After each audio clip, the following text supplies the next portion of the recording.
Peter's pretty high-strung in his early days, and he often reacts in the moment, and when he sees something, it's hair on fire, gotta act, gotta do something. But we're getting a glimpse of, as we're looking through 1 Peter, the letter, we're getting a glimpse of a more mature side, and a more thoughtful side, and a more a character of Peter who is reflective and thinking clearly and not impatient, but steady, and showing us about this wonderful blessing of being in Christ. And he focuses on one of the great aspects in our text this morning about one of the great aspects of salvation, and that is redemption. If you've probably thought about redemption before. I know back in my day, I would go around collecting Coke bottles, soda bottles, and taking them to the store and getting a nickel or sometimes 10 cents a piece for them. They don't do that anymore. Now you pay and you have to wait in line for an hour and a half to get your money back out of it. And so this idea of redemption is something we don't really think about often, unless it's in spiritual circles, and we think about the redemption in Christ, being redeemed in Him. It belongs to a long list of words concerning our salvation, things like conversion, regeneration, the new birth, justification, sanctification. It's an important word for us, the idea of redemption. It's an important word, and Peter draws our minds to it in this opening chapter. If you were here last week, you might remember Doug. Do you remember Doug Todd last week? No. And he made a connection. He said, really, this isn't exactly what he said, but this is what he meant. That the section that he was talking about really flows with the section that I'm going to be talking about. They connect, and he made that idea of connection last week. So what I'd like to do is really go back and reread his section and also flow into the section that we're reading. So we're in 1 Peter. My text is 17 through 21, but let's back up to verse 14. He says, "Therefore, with minds that are alert and fully sober, set your hope on the grace to be brought to you when Jesus Christ is revealed at His coming. As obedient children, do not conform to the evil desires you had when you lived in ignorance.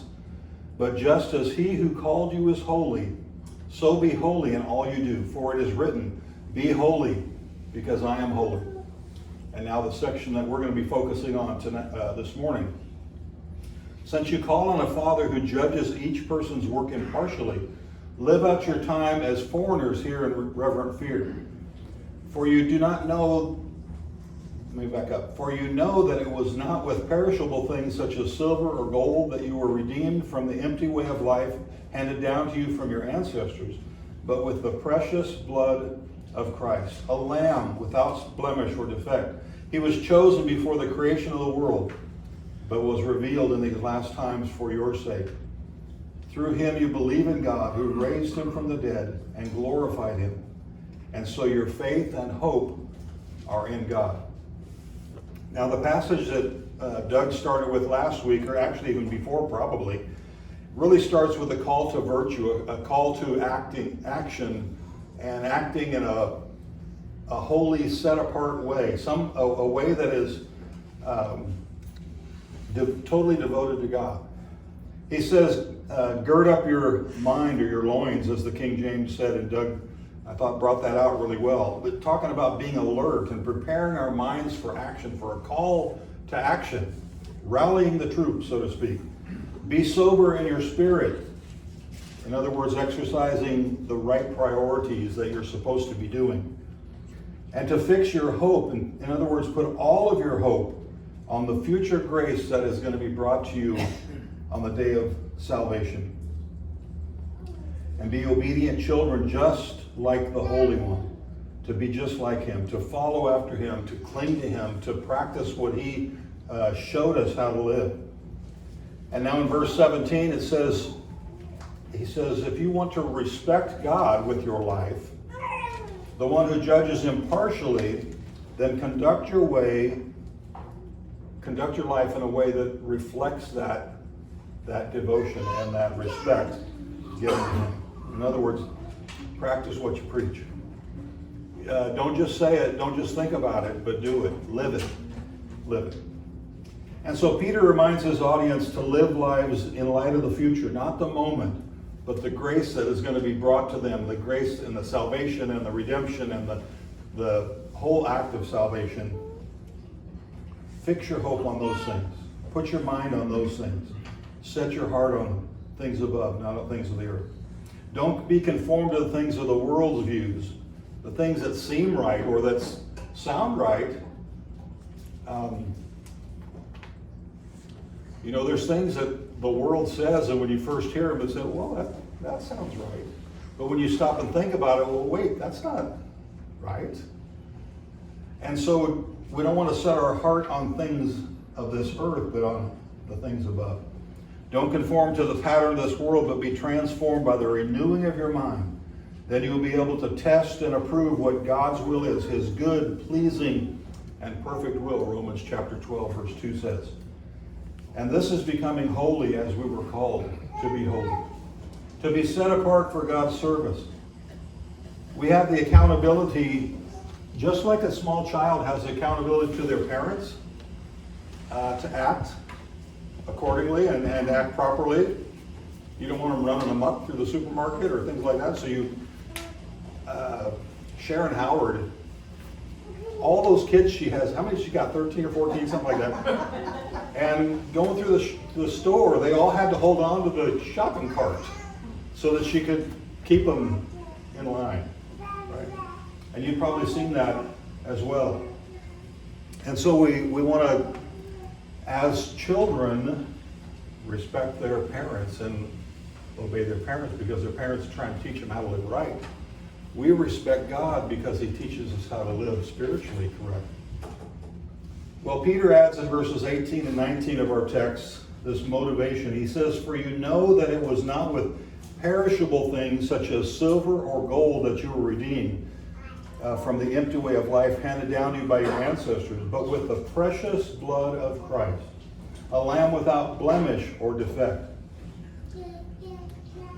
We're going to talk more about this preciousness, but I was looking through the Bible, and this word precious is often connected with stones, precious stones, diamonds, rubies, those kinds of things. Things of value, things that you just can't find anywhere. They're rare and they're important to hold on to. And so this redemption was not, we couldn't pay for it. Even if we're Bill Gates rich or whoever is rich, and say, Lord, would you could I write you a check right now? He says, no. This is much more valuable than precious stones.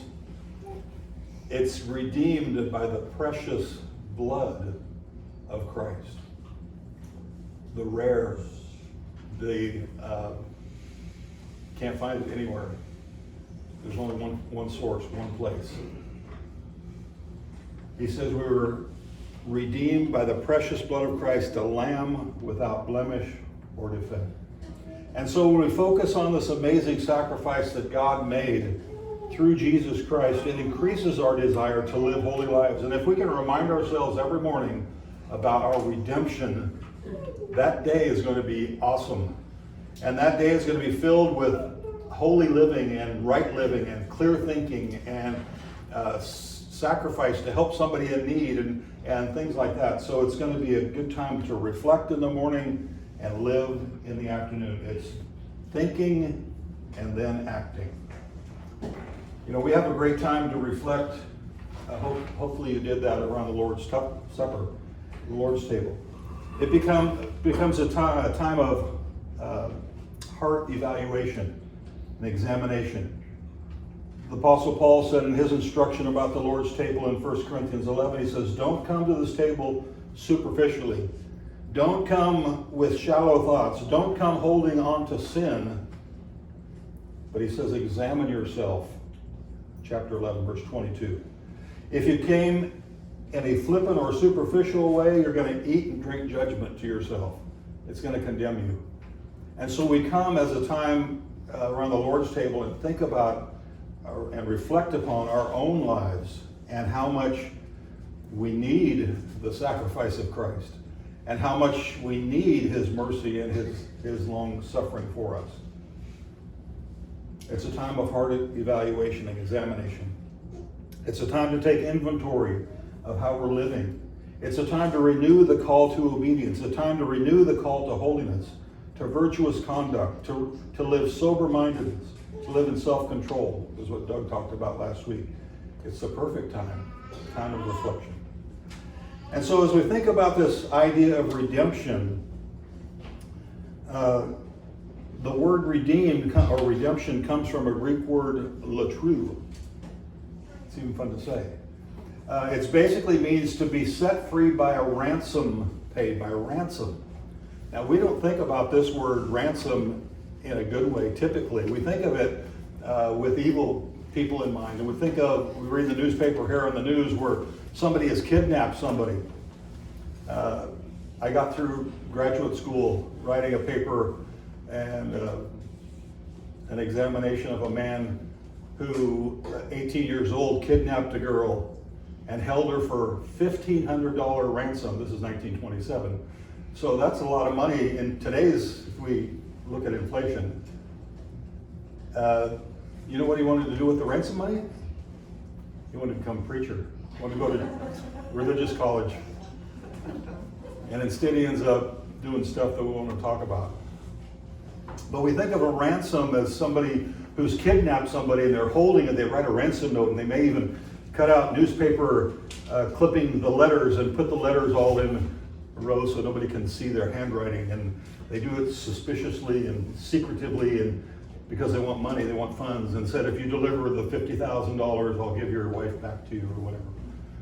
And so we think of it in a negative way, the idea of redeemed or being ransomed. But in spiritual terms, it's not like that at all. If we go back to Peter's day, this was how they used it. One nation let's say Israel goes to war against another nation, and they become victorious. They can bring some of those people back as their slaves, right? Well, they also had an agreement that if those people wanted to chip in some cash, they could be redeemed and they could be set free. And that's the concept that Peter's dealing with, I think, the idea that he's thinking about. Thinking about how you can be set free from that bondage, that slavery. And so the enslaved person can become free by a ransom price paid. And so in our situation, we were prisoners of a just God who had every right to be sentenced to eternal hell. We were slaves of an unrighteousness and had put ourselves in position of blame before God. And he held us guilty. He had every right to hold us guilty. Yet, he provides the ransom to set us free. He liberates us from the power of sin, from the slavery of sin, from the prison of divine judgment, from the sentence of eternal hell. He redeems us. He purchases us back so that we can become part of the nation again, so that we become part of his family again. And as we look at some of the features of redemption for just a few moments here, we're going to reaffirm that we've been redeemed from this. And we can excite our hearts towards obedience and holiness and behavior that's consistent with God's character. And we can trust his way and validate our lives because we're living for him. And we have meaning in our lives because we're following after him. We're practicing his truth. We're excited about living holy lives. I've just started this book. It's called Mindset. It's by Carolyn DeVeck, if I'm pronouncing her name correctly. She's a Stanford professor.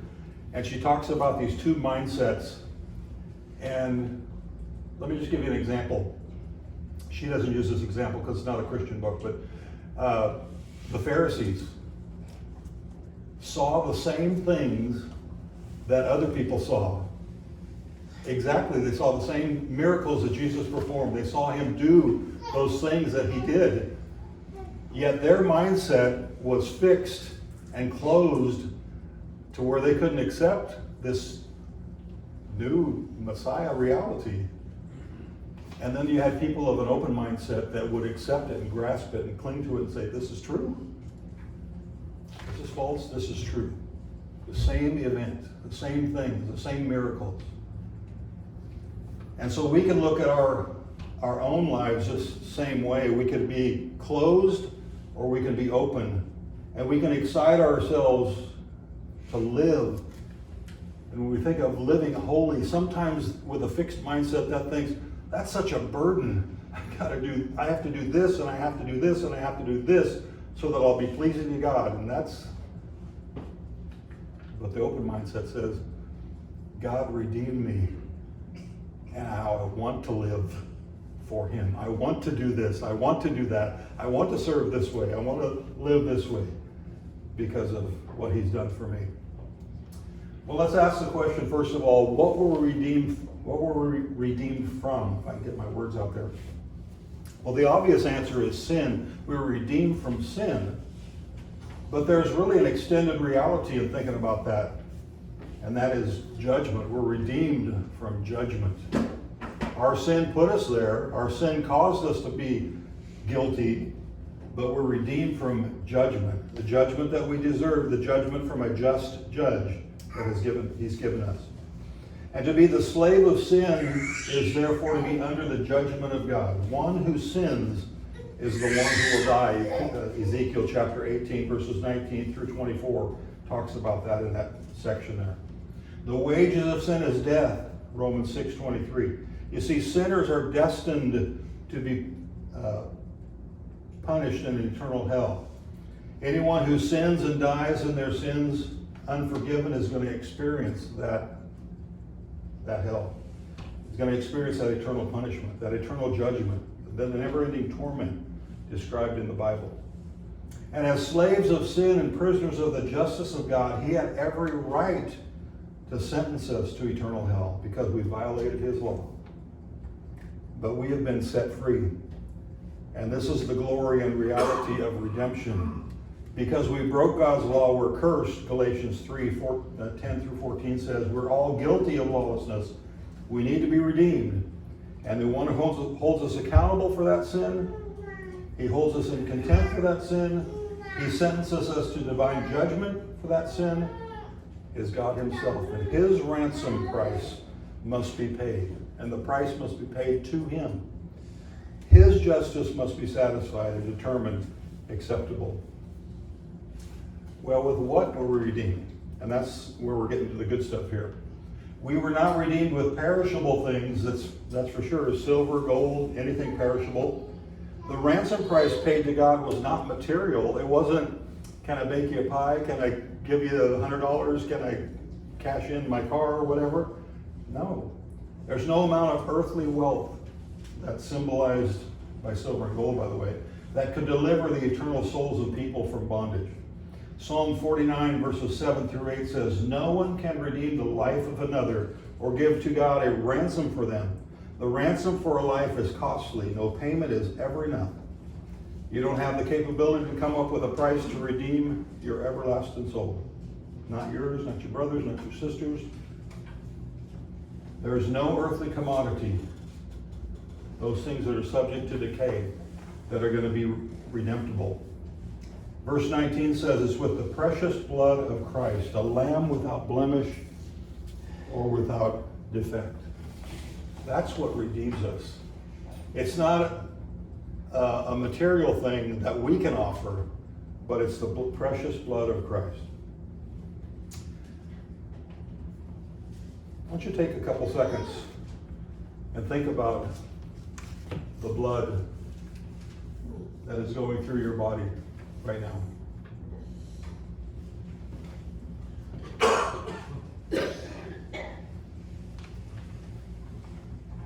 The average adult has about 80 to 100,000 miles of blood vessels and arteries in their body. Some of us have a few more miles than others. Can you imagine that? 80,000 miles of blood vessels going through your body right now. And the blood that is coursing through your veins and your arteries and pumping through your heart right now. Did you know that blood is made up of liquid and solids? The liquid part, called plasma, you just thought that was a TV, but it's actually in your blood, right? It's made up of water, salt, and protein. And over half of your blood is plasma. The solid part of your blood contains red blood cells, white blood cells, and platelets. Now, the red blood cells deliver oxygen from your lungs to your tissues and organs. White blood cells fight infection and are part of your immune system. Platelets help the blood to clot when you have a cut or a wound. The bone marrow, the spongy material inside the middle of your bones, makes new blood cells. And these red blood cells constantly die, and your body makes new ones over and over. Red blood cells last about 120 days. Platelets live about 6 days. Some white blood cells live less than a day. Was it that precious blood, the 80,000 miles of blood that was coursing through Jesus' body, was that what redeemed us? For the life of the body is in the blood, Leviticus 17, verse 11 says. It isn't the fluid. It's not the blood itself. That blood is a fixture for death. The death of Jesus, that's what saved us. His life was spilled out. His life was given to the spear thrust in his side, the prints in his hands and his feet, his head, the blood that he shed. That's a symbol of his death. And that death is what saves us. Jesus died a bloody death, a death that a sacrificial animal often died, right? But his death was precious because he is precious. He's the precious lamb without spot or without blemish. He's precious. Let me give you some reasons why, down through verses 20 through 21. First, he's precious because he's predestined. He was chosen, verse 20 says, chosen before the creation of the world.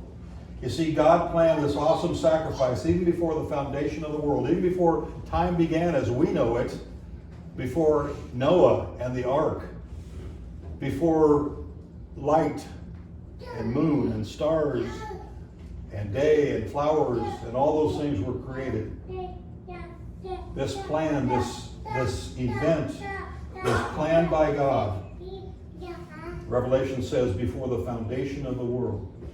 This preciousness of Christ is first of all expressed in his predestination, his foreordination, his coming, and they knew it was coming, of his coming. Precious is his predestination before the foundation of the world. Secondly, precious because of his incarnation.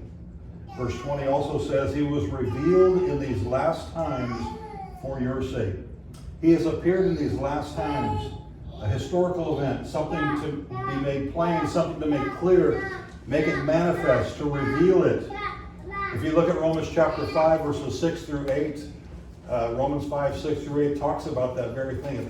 He says at the very moment in time, the very strategic point in time, Christ came to you. Christ was delivered to you. Christ was brought for you. So that at that particular point in time that we could see the redemption of his children. God chose Jesus in eternity because of his perfection. Revealed Jesus in time and manifesting that perfection. And his appearing in these last times refers to his virgin birth. It refers to the kenosis, the incarnation, the self-emptying of the second member of the Trinity. The last times are the messianic times. It's the times when he was born, when he came to this earth. Oh, he's precious. and not just because he's a baby at her birth. And I was wiggling his cheek, by the way. He's precious because he was chosen before the world began. He's precious because he came in perfection into this life. And further, it's described in verse 21 by his resurrection. Through him, speaking of Jesus, you believe in God who raised him from the dead. This is a divine affirmation of the preciousness of Jesus, his life, his death. Jesus is the resurrection and the life, John 11:25. And God put him to death so that we might have life. Did you hear that? God put him to death. God put him to death so that we might have life. There's a fourth element, and that's his ascension. You go from predestination, incarnation, to resurrection, then ascension. Verse 21, this is the capstone. It says that God not only raised him from the dead, God gave him glory. He glorified him. In John 17, verse 5, Jesus said, Father, give me back the glory that you gave to me. The previous glory that I experienced before the world began. I've done my work. Take me back. Let me have that glory again. And so God exalted him to his own right hand. He gave him a name above every name, that at the name of Jesus every knee should bow in heaven and under the earth, on earth and under the earth. Every tongue should confess Jesus as Lord. He was highly exalted, seated at the right hand of the throne of God. This is our precious Redeemer, predestined, incarnate, risen, ascended. The most precious person ever to live, holy, harmless, undefiled, separate from sinners, and in all points tempted as we are, yet without sin. Hebrews 4:15. He was the spotless lamb. He's without blemish. God determined that he would be the ransom price to satisfy God's justice. And it was for your sake, Peter says. It's for your sake. Now think about that. God's justice demands that a price is paid to ransom. And the only price that works, is his son dying. His son giving up his precious blood so that we could be redeemed. And so because of all this, put your faith and your hope in God, verse 21 says. What is the reason for redemption? So that we can become believers, so that we can trust him, so that we can live for him. We're believers in the true and living God. Our faith is in him because we're redeemed. What a great blessing. And hopefully that sparks you to live this week holy and devoted, set apart for God's service, to live for him in everything you do, because you've been bought back. God has redeemed you through his own son. If you're not in a happy place today, in a saved place today, I'd encourage you to become connected to Christ, to have your redemption purchased in him. Believe that Jesus Christ is God's son and turn from your own ways of doing things and cling to his and be immersed into his body.